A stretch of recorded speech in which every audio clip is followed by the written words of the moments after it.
G'day guys and gal, the Emperor of Mankind is the man of Warhammer 40k. Pretty much everything that has happened in the setting can be traced back to him in some form. The Chaos Gods are scared of him, countless near-infinite Imperial citizens worship him, and every single problem the galaxy has is partially his fault. Which is counterbalanced by the fact that all the dope shit that has happened is also partially his fault. He caused all of this mayhem whilst wearing some serious drip, and using some pretty obscenely overpowered weapons. Love him or hate him, the Emperor has some serious style. But his gilded gold bling isn't just for show. Each piece of his war gear is a unique, wildly powerful specimen, giving its wielder immense power, and that is worth talking about. Before we get started, as I announced on Monday, the most badass major mini I've ever produced is here. Modeled by the legendary Art Canon, the Big E is available for sale for the next week only. This is the dopest model ever. It took me months of testing and fixing it to make it perfect for print, available in 3 different scales depending what you want him for. We have the tabletop scale, meaning he can lead your armies to glory by tabling your opponent before they can even roll their first dice. We also have the larger 75mm scale for those of you who want to paint him in greater size and detail to have it as a piece of art. Then there is the 1/12 scale for the collectors of you out there. This scale is bigger than the Big King Orc I released some time ago, and there is only about 50 of these left. We also did the 1/6 scale, which was the size of a Warlord Titan, however that is now sold out. I would recommend the 1/12 scale personally, as that is still a fuck off size and it's a very limited edition model. If you paint one of those and your mates see it, they will literally think you're Jesus Reborn, or they will suck your dick, or both. I do want to make clear that due to the complexity of the model and its printing, the extremely high demand, and us coming off an already pretty big launch with the Cyber Dynasty, that this is a pre-order. Everyone that orders a Big E will get a Big E, but it will just take a bit more time than usual. The Big E is only available till this coming Monday, and I am the only one who is selling it or ever will sell it, so don't miss out on this opportunity. Link is below. Today we'll go over each of the Emperor's arms and ornaments to determine what they are, what they do, and where they are now. Let's get into it. The Emperor's war gear is featuring more and more in the current lore, with G-Man having the sword, the Lion having the shield, and so on. I read somewhere that each of the returning Loyalist Primarchs would receive a piece of the Emperor's gear, with the Lion's new shiny shield being a new creation that was backdated to receive some lore. So we can expect GW to pull some shit out of their ass and create new Emperor ornaments for some, if not all, of the returning Loyalist Primarchs. Let's start with the sword, his greatest and most used weapon, and something that has been in the lore for some time now.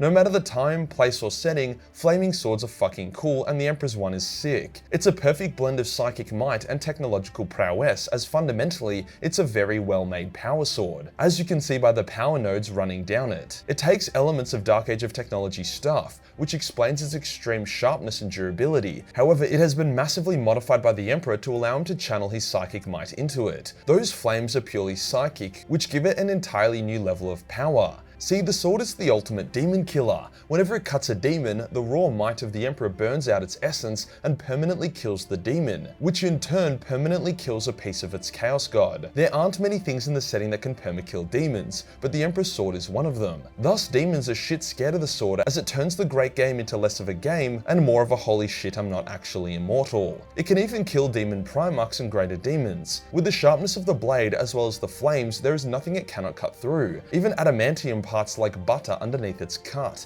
with only the most obscenely well-crafted or powerful weapons being able to block it, without shattering or simply being cut through. A few of you may be wondering why it lights up in Guilliman's hands since he isn't a psyker. That is because the sword has been basking in the Emperor's psychic might for so long that it has literally become a part of him. Thus, whenever someone worthy wields it, they can wield the Emperor's might to ignite the blade and give it its full potency. Guilliman remarks that he can feel the Emperor's presence whenever he ignites it, further proving that it is more so an extension of the Emperor than merely a sword. G-Man also believes that it isn't at its full potential, and if wielded by the Emperor himself, it could become even more powerful. This seems to have been proven during the War in the Webway, where the Emperor unleashed a torrent of psychic fire so powerful that it literally blew a hole in an entire army of demons, killing thousands in one hit and providing a safer route for Ryan Dimian to escape the battle. The lore regarding how it came to Guilliman's possession is kind of weird and has been retconned like 5 times now, as GW couldn't decide how they wanted to do it, so the lore is actually kind of fucked up. In one version, G-Man randomly finds it on an ice world on the way to Terra, which is stupid. In another version, he was given it after the Horus Heresy and had it stored with him while he was in stasis.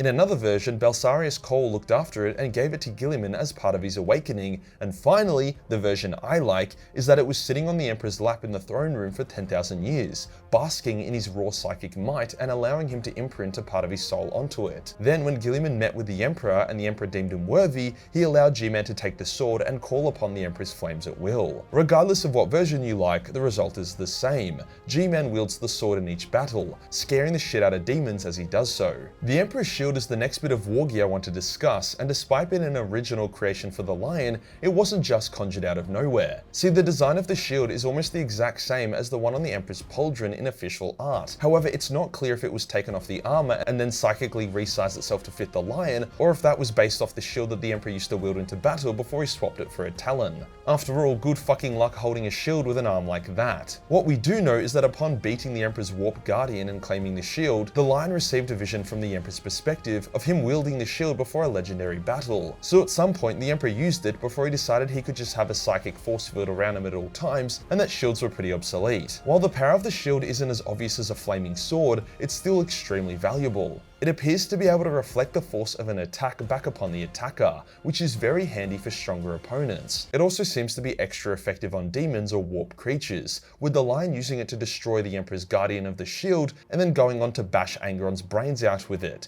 banishing his brother. Angron doesn't banish easily. It took Sanguinius a fuck-off huge battle that ended with him ripping out Angron's butcher's nails to banish him, so for Old Man Lion to be able to do it with the shield shows just how much punch the shield actually has. The Lion's victory over Angron was only really possible due to the shield, as it absorbed then reflected Angron's massive attacks. Without the shield, the Lion would have been fucked. The theme seems to be that the Emperor's weapons and armaments is what evens the playing field between the loyalist Primarchs, who are mostly unchanged since the Horus Heresy, and the traitors, who have been turbocharged with raw power. Next is the Emperor's Talon, or Lightning Claw. As this hasn't returned to the setting, the lore regarding it is a lot slimmer than the other weapons. It also seems as if the Emperor had multiple variants of it, as sometimes he would have 3 or 4 or 5 claws on it. It seems to be a secondary weapon, allowing the Emperor to become a hurricane of sword and claw against these enemies, perhaps breaking their guard with the claw and then allowing a clean strike with the sword. However, that's all we really know. I'm sure it was mastercrafted, and I'm sure if it does return, it will have all these dope-ass abilities like being able to cleanly circumcise 5 dudes at once, but for now it's just an extremely fatal thing. If it does return, I can imagine it would either replace one of Corvus's lightning claws, although I'm not sure how the clash of unmarked black armor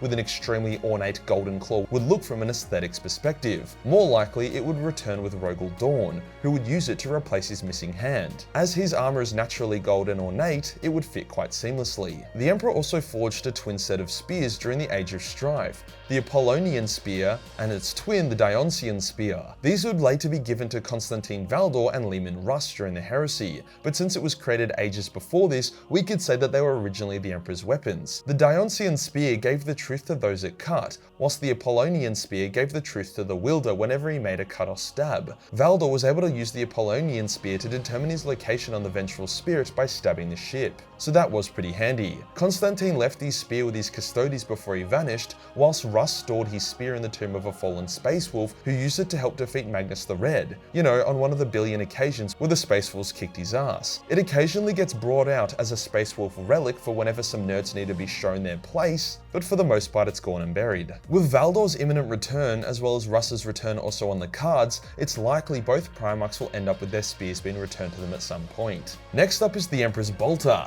Because of course the Biggie has a gun, it's a sci-fi setting after all. This gun has even less lore than the Emperor's Talon, however what we do know is that it was more of a fun project for the Emperor and less of an essential weapon. It was one of the first bolt guns ever made, invented by the Emperor as a prototype. As time went on, the Emperor continually upgraded and evolved his bolt gun. It didn't appear to be infused with his essence like a lot of his other stuff, more so it was just a master-crafted gun, probably the best bolt gun in the galaxy, and would probably be able to one-shot anyone who found themselves on the wrong end of the barrel. I'm not really sure which loyalist, if any, would return with this. Maybe it will be like a sidearm for someone like Rogel or Vulcan.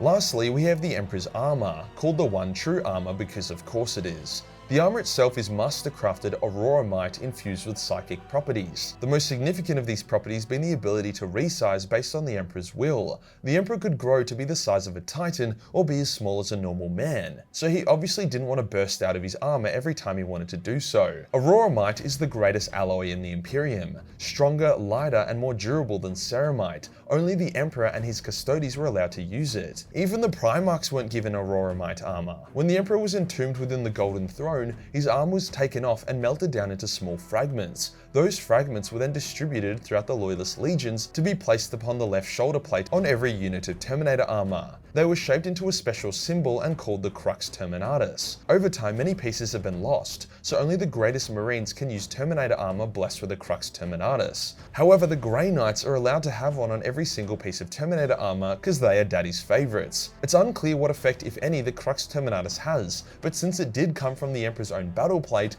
we can assume it provides some kind of warding. Probably some anti-chaos aspect, I'd imagine. The right gauntlet of the Emperor's armor was taken by the Dark Angels, who used it to create a shitload of Crux Terminatuses, as nobody likes Terminators more than the Dark Angels. Keep in mind, this is all pretty old lore, but I seriously doubt a new Loyalist Primarch would return with the Emperor's full battle plate as their choice of armament. Just seems kind of disrespectful, you know? If you enjoyed the video and you want to support the channel, then pick up the Big E model in any of the scales. Only 5 days left before this is gone. You do not want to be someone without a Big E model. All your friends will make fun of you. Hit the subscribe button and hit the real subscribe button for more glorious golden content. Join the Discord for more memes and I'll see you on the next one. Peace.